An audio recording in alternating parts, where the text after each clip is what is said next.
তাহাজ্জুদের সময় বিশ্বনবী উঠে মায়েশারে বললেন, আয়েশা ও আমার কলিজার টুকরা হুমায়রা। মায়েশাকে আদর করে বিশ্বনবী হুমায়রা বলতেন। হুমায়রা মানি যেই মহিলা রেগে গেলে, খুশি হয়ে গেলে, রাগের চোটে, খুশির চোটে দুইটা গাল আনার ফলের মতো টকটকে লাল হয়ে যায়। কোন সুবহানাল্লাহ। মায়েশা রেগে গেলে গালগুলো লাল হয়ে যেত, গাল দুইটা টকটকে লাল আকার ধারণ করত। বিশ্বনবী তাকে হুমায়রা বলতেন, হুমায়রা মদিনাতে কেউ জেগে নাই, চলো না আমরা দৌড় দৌড় খেলি। মায়েশা মহা খুশি, কারণ সব বিবিরাই চায় স্বামীরা একটু রোমান্টিক হোক। কোন ঠিক কিনা? সব বিবিরাই চাক স্বামী আমার দিকে স্পেশাল নজর দেখ। সব বিবিরা চায় স্বামী আমাকে নিয়ে পারলে একটু রেস্টুরেন্টে ঘুরতে যাক, স্বামীরা পারলে আমারে একটু বেড়াতে নিয়ে যাক। এরকম আবদার বিবিদের কাছে আছে না নাই? কিন্তু এমন অনেক স্বামী খুঁজে পাবেন বছরের পর বছর যায় বিবিরে সালামও দেয় না, আছে না নাই?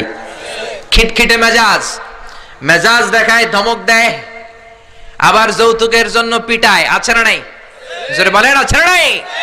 শয়তান দিল যৌতুক, কোরআন দিয়েছে মোহর। আমরা এখন মোহর ছেড়ে দিয়ে যৌতুকের পেছনে হাঁটি। জোরে বলেন ঠিক কিনা? যৌতুকের চেয়ে জঘন্য অপরাধ সমাজে নাই। কুকুরের গোশত খাওয়া যত গুনাহ, যৌতুক তার চেয়েও বেশি গুনাহ। ঠিক কিনা? কুকুরের গোশত খেলে একটা গুনাহ হয়, হারাম খাওয়ার গুনাহ হয়, কিন্তু যৌতুক খেলে দুইটা গুনাহ হয়। এক হলো হারাম খাওয়ার গুনাহ, দুই হচ্ছে শ্বশুর বাড়ির উপরে জুলুম করার গুনাহ। জোরে বলেন ঠিক কিনা? মায়েশা বললেন, ইয়া রাসূলুল্লাহ আমি দৌড়াদৌড়িতে রাজি।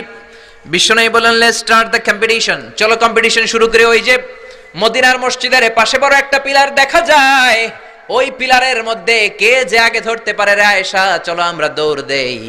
বিশ্বনবী বললেন, ওয়াহিদ ইসনাইনি তালাতা, 1 2 3 লেটস গো, চলো দেই দৌড়। বিশ্বনবী অপেক্ষাকৃত মোটা ছিলেন, মায়েশা চিকন ছিলেন। মায়েশা দৌড় দিলেন, বিশ্বনবীকে পেছনে ফেলে ওই পিলার ধরে মায়েশা ফার্স্ট হয়ে গেলেন। কোন সুবহানাল্লাহ। মায়েশা মহা খুশি, খিলখিলিয়ে হাসছেন। বিশ্বনবী মুচকি হাসতেন। আমার নবী কখনো খিলখিলিয়ে হাসেন নাই। আমার নবী সব সময় মুচকি হাসতেন। মুচকি হাসলে বিশ্বনবীর ঠোঁটও দেখা যেত, হালকা একটু দাঁতও দেখা যেত। পরে আল্লাহু আকবার। সব সময় তিনি তাবাসসুম পছন্দ করতেন।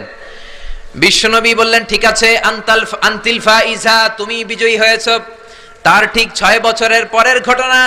এই 6 বছরের ব্যবধানে মায়েশার আগের মতো চিকন নাই, মায়েশারে মোটা বানিয়ে দিয়েছে কে? আবার 6 বছর পরে বিশ্বনবী তাহাজ্জুদের সময় উঠলেন, মায়েশারে ডেকে বললেন, আয়েশা মদিনার কোন লোক জেগে নাই, সবাই ঘুমিয়ে আছে, চলো আজকে রাতেও দৌড় দৌড় খেলি। মায়েশা বললেন, আমি রাজি, চলেন শুরু করে দেই। বিশ্বনবী আবার ওই জায়গায় যেয়ে দাঁড়ালেন, বললেন, ওই যে মসজিদে নববীর পিলার দেখা যায়, কে কার আগে পিলার ধরতে পারে? রেডি, আমরা শুরু করে দেই। 1 2 3 স্টার্ট, গো। বিশ্বনবীও দৌড়, মায়েশাও দৌড়, জনমের দৌড়, আইজও দৌড়, কাইলও দৌড়। কে কারে হারাতে পারে? বিশ্বনবী আগের মতোই আছেন, কিন্তু মায়েশারে মোটা বানিয়ে দিয়েছে কে? এবার আর বিশ্বনবী চান্স দেন নাই মায়েশারে। বিশ্বনবী ওই দিন আসলে ইচ্ছা করে হারেন নাই, মায়েশারে জিতানোর জন্য দেরিতে গিয়েছেন। কোন ঠিক কিনা? আমার নবী যদি শক্তি দিয়ে দৌড়ায়, নবীর সাথে কেউ দৌড়ে জিততে পারে না। জোরে বলেন ঠিক কিনা?